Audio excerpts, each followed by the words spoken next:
वंदे मातरम। नमस्कार, जय श्री राम।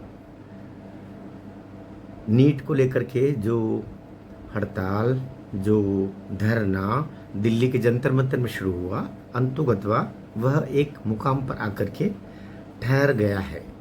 ठहरता हुआ दिखाई दे रहा है, ऐसा नहीं, ठहर गया है। प्रधानमंत्री श्री नरेंद्र मोदी ने खुद मोर्चा संभाल लिया है।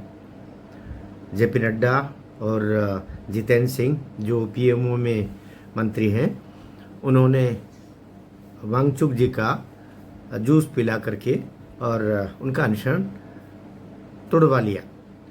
और वांगचुक ने स्वयं भी कहा कि मैं संतुष्ट हूँ, सरकार ने आश्वासन भी दिया है और मेरी जो मूल बातें थी, मूल जो मुझे शिकायत थी, उसका निवारण हो गया है, कुछ का हो जाएगा।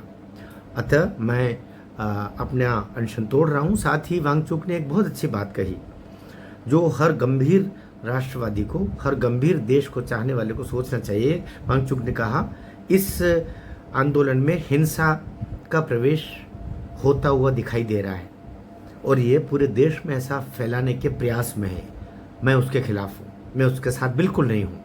इसलिए मैं इस अनशन को तोड़ रहा हूँ और सभी जागरूक लोगों से मैं अपनी इच्छा व्यक्त कर रहा हूँ, निवेदन कर रहा हूँ कि वे हिंसा से दूर रहते हुए इस आंदोलन के में घुस आए अशांत तत्वों से, विध्वंसक तत्वों से, गैर कानूनी तत्वों से, अवैध गतिविधियों में लिप्त तत्वों से, उनका आशय गुंडा अपराधी वर्ग इसमें शामिल हो चुका है, उससे सचेत रहने की आवश्यकता है। सरकार को भी उन्होंने एक तरीके से सावधान किया कि आपको सख्त रुख अपनाना पड़ेगा। एक चीज़। दूसरा, राहुल गांधी जैसे जिसको लोग सिर फिरा नेता बोलते हैं, क्योंकि जिसका सिर ही नहीं होगा तो फिरेगा क्या। वो बोल रहा है कि छात्रों की 3 मांगे मांगी जाए। छात्रों की कोई मांगे अब रही नहीं है। उनकी एक मांग तो है धर्मेंद्र प्रधान का इस्तीफा। दूसरा है कि जो इसमें मारे गए हैं, जिन्होंने आत्महत्याएं कर ली, जिन बच्चों ने, उनको मुआवजा मिले।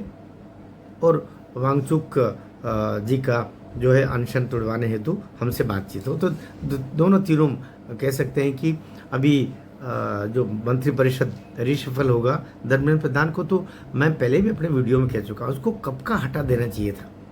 धर्मेंद्र प्रधान ही वो व्यक्ति है जिनके काल में यूजीसी के नए रेगुलेशंस पास हुए, जिसके कारण से नरेंद्र मोदी सही पूरी पार्टी को और पूरी सरकार को भद पीटी, उसको नीचा देखना पड़ा। वही वो व्यक्ति है जिनके कार्यकाल में 7th 8th की बुक्स में, सोशल स्टडीज़ की बुक्स में, सीबीएसई एनसीईआरटी की बुक्स में ऐसे चैप्टर जोड़े जैसे न्यायपालिका करप्ट होती है, इसका आभास होता है। तो वहाँ से भी सुप्रीम कोर्ट ने डंडा मारा, तो इन्होंने फिर माफ़ी मांगी थी। और तीसरा, अभी ये नीट वाला कारनामा कर दिया। समझ में नहीं आता।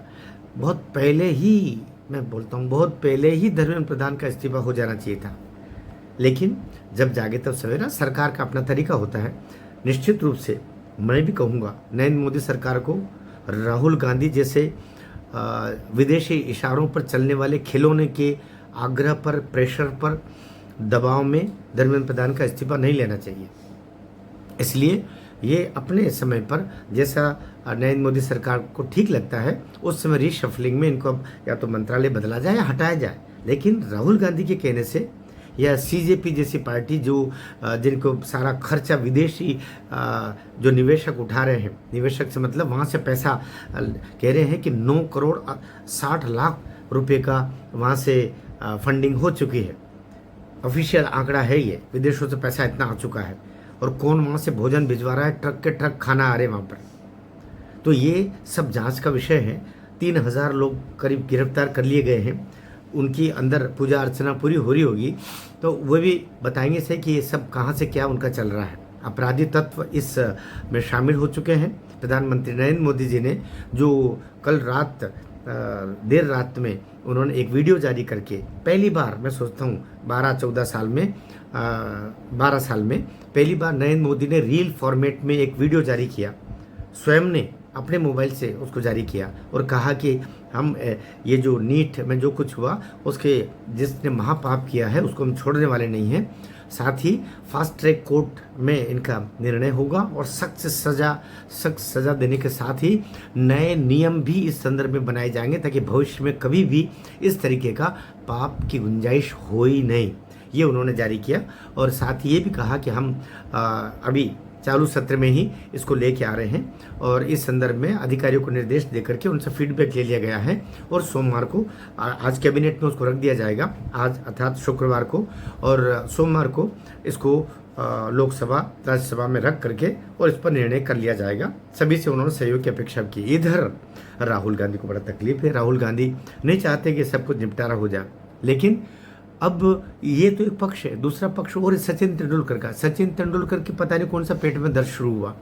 ये महान क्रिकेटर जिनको 2013 में मनमोहन सिंह सरकार ने भारत रत्न दिया था, उससे पहले अन्य सरकार ने भी सम्मान दिया, सम्मान अपनी जगह पर है, लेकिन इस समय वे भी अपने पिता का स्मरण करते हुए कह रहे हैं कि मेरे पिताजी रमेश तेंदुलकर बोलते थे कि मेरिट का सम्मान होना चाहिए और इन बच्चों के साथ में जो मेरी हमदर्दी है, कुल मिलाकर के उनका आशय एक हमदर्दी है और मेरिट का सम्मान जब नहीं होता है तो आक्रोश फूटता है। तो क्या सचिन तेंदुलकर जो आरक्षण व्यवस्था है जिसके तहत मेरिट का सम्मान नहीं होता है उसका विरोध कर रहे हैं? ये सवाल आया एक। दूसरा, इसमें आलिया भट्ट भी कूद पड़ी है। आलिया भट्ट कह रही है कि मेरा दिल टूट गया बच्चों का, जब बच्चों के भीड़ पर जब लाठीचार्ज हुआ तो देख के मेरा दिल टूट गया। समझ में नहीं आता आलिया भट्ट का दिल है या कोई चीन का खिलौना जो इस तरीके से टूट जाता है। और भी इसमें इमरान खान से लेकर के सलमान खान जी जो दाऊद के द्वारा प्रायोजित खिलौने बोले जाते हैं, उन्होंने भी विरोध किया। ये इधर से और एक लंबी चौड़ी सूची है। ये क्रिकेटर आपका एक और पठान कहाँ के जो गुजरात के पठान हुआ करते थे, इरफान पठान, और इसी तरीके से स्वरा भास्कर और शबाना आजमी, ये तो पहले कूद ही पड़े थे। तो कुल मिलाकर के धर्म विशेष के कला क्षेत्र में जुड़े हुए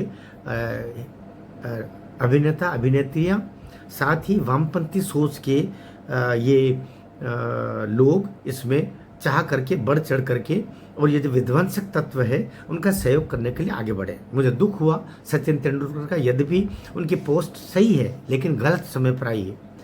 दूसरा, आलिया भट्ट तो जानते महेश भट्ट की ठेठ आकंठ ऐसे व्यक्ति की लड़की है जो जिसका बाप के ने कितने पाप किए हैं ये दुनिया जानती है।